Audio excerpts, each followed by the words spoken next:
What's up, guys? Sorry I haven't been around recently. Things have been really hectic in the last few months, but I'm planning to get back into making lots more of these videos. Today I want to talk to you about something I get asked a lot, which is what gear I use for my photography. This is going to be all about what's in my camera bag when I'm traveling for landscape photography. First off, let's show you 5 seconds of my work so you can see what I'm all about.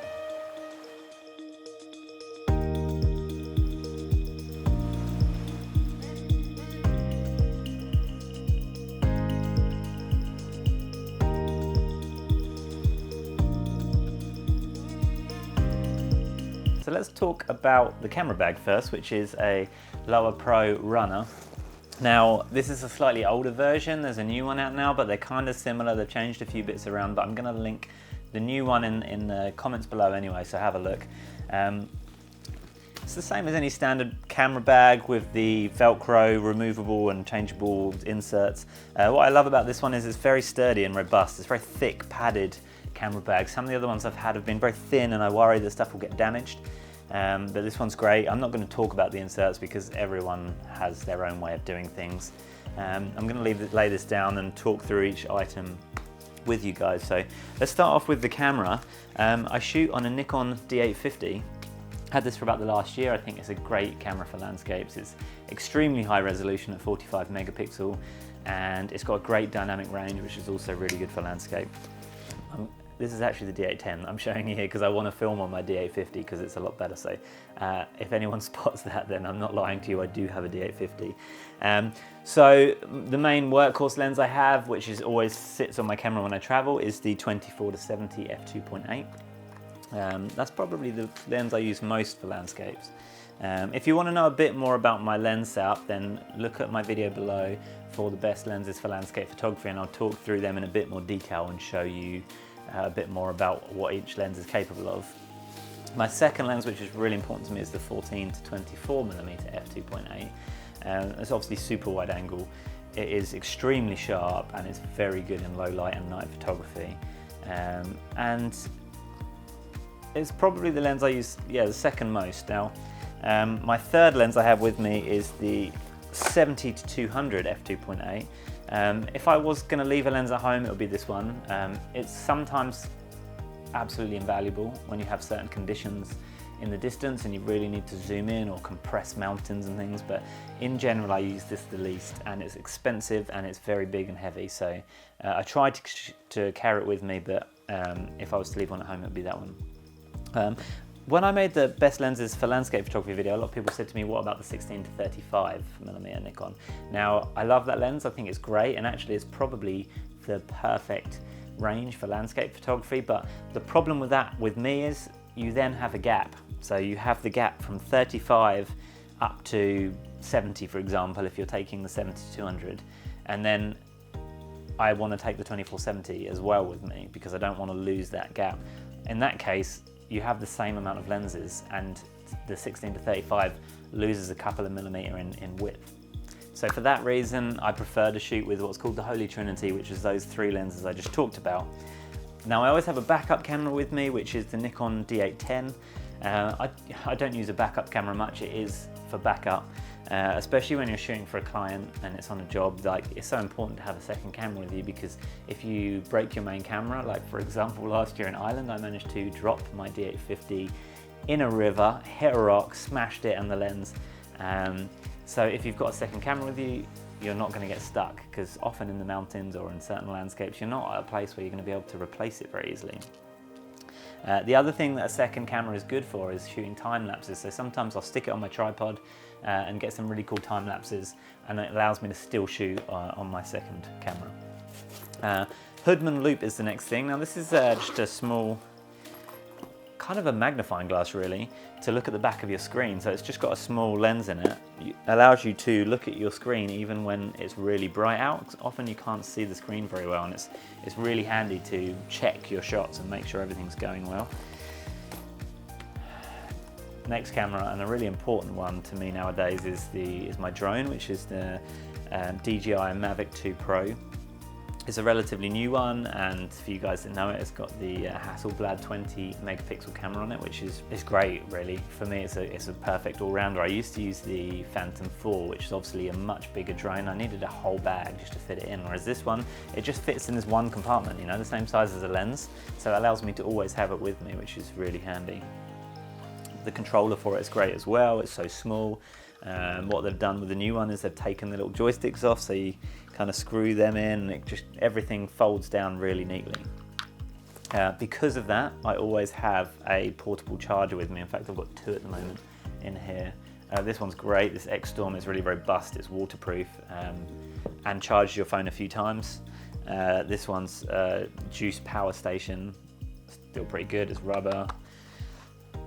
They're invaluable because often your phone does run out when you're out in the cold and you're up in the mountains, and if you need your phone to fly your drone or other things, it's really important to always have charge in that.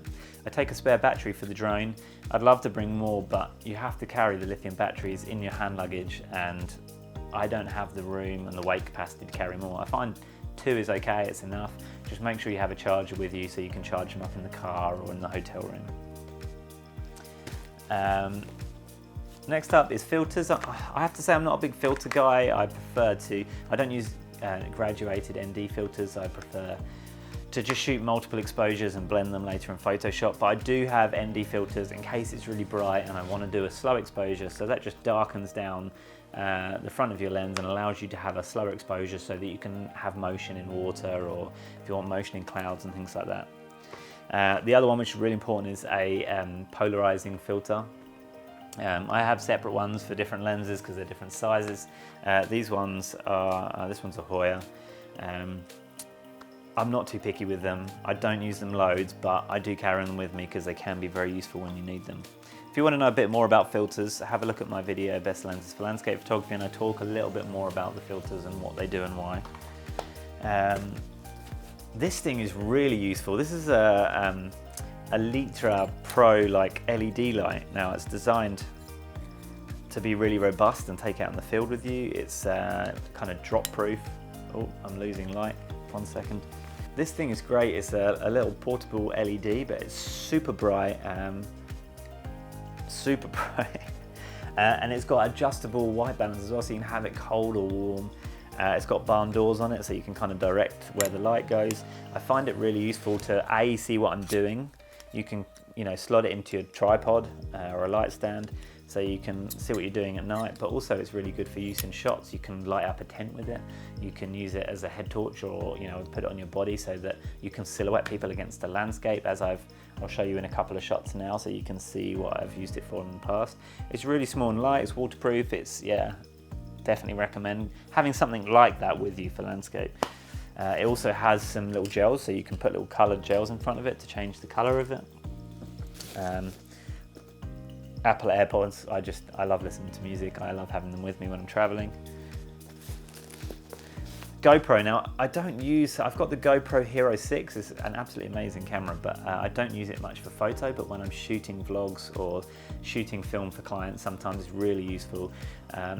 It's such a robust all-round camera, but the problem I find with the GoPro is that you need so many different attachments. I generally travel in my suitcase with like a chest strap and a head strap and all different ways of connecting it to things. I used to have the gimbal stabilizer for it, but I didn't love that. And it's actually really stable footage anyway, but they're really good to have with you. You can use them for all sorts, time lapses, things like that, and they're so small and light. Okay, let's talk about what I've got in the front of my camera. So you can see there's a few different sections. I keep all my spare batteries here. The 850 batteries are actually amazing. I've just been out in Lapland and I used 1.5 batteries for about 3,000 photos in minus 35 degrees centigrade. I couldn't believe how well they lasted. But I usually have about 3 or 4 spare batteries with me, just in case. Like, the last thing you want is to be out in the field and to run out of battery. So I always have a few of them with me. In this pouch I have some lens cloths, which are really valuable out in the field, like it's raining or your lens gets dirty. Same thing with a lens wipe. Sorry about the light, my backlight is useless and it keeps getting darker and brighter, so excuse that. The other thing I like is to have some memory cards, some business cards with me, and I find it really useful because I quite often bump into people, or people ask what I'm shooting, or every now and then if I'm by myself I might ask someone if they can be in a shot, if they're in the distance, if I want to use them for scale. It's handy just to have a business card to hand out, then they can contact you to get the photos, or or check out your work. It's good for networking. The front of this is really useful. You've got obviously different sections, different things. So many different little pockets and things. So I keep all sorts. It depends what I'm on.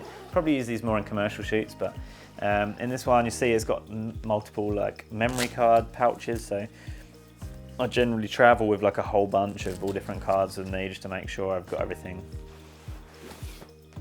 Laptop. Now it's kind of really invaluable to me when I'm traveling. Like sometimes I travel without it and I feel a bit lost without it. I love to be able to look through the photos instantly and see how they're coming out. Sometimes you just can't tell on the back of a camera. Like you need to look on a laptop on a bigger screen to see how it's coming out. Maybe have a quick play in Lightroom and make sure everything's okay, and make sure you've got the shot and you're happy with it. I use the MacBook Pro, the 13-inch, the new one. I love it because it's so thin and relatively light. It has its negative points, but it's in general a great laptop. It's only got USB-C ports, so I always have this dongle with me, which allows me to just put in different memory cards to upload my photos, and also gives you some standard USB ports so you can charge your phone and things like that. That's it, guys. So that's everything I have with me for landscape in this bag. I'll do another one where I talk about my commercial work and what I bring on that. It's a bit more involved because there's lots of lights and things, but one other thing, a few other things I did want to mention is what I bring in my main bag. So tripod. I have various different tripods. For landscape, I love this one. This is the Manfrotto 190 Go. It's carbon fiber, which means it's really light. Now, this head is quite heavy on it. It's always a problem with tripods, is that the heavier a tripod is, the better it is and the more stable it is, but also the less flexible, the less transportable, like portable it is. But I find this one a good balance. It's light because of the carbon fiber, it's strong. So this is the one I generally shoot with. A few other little bits, little blower to clean my sensor, which sometimes I keep in this, but I normally keep it in my room.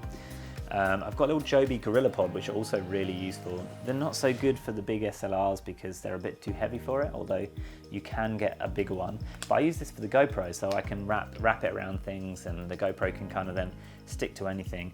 You can also set up for time lapse, so I just leave it sitting there or filming me when I'm doing my work. One last thing, I use this again mainly for commercial work, but it's really useful. This is just a Lower Pro lens pouch.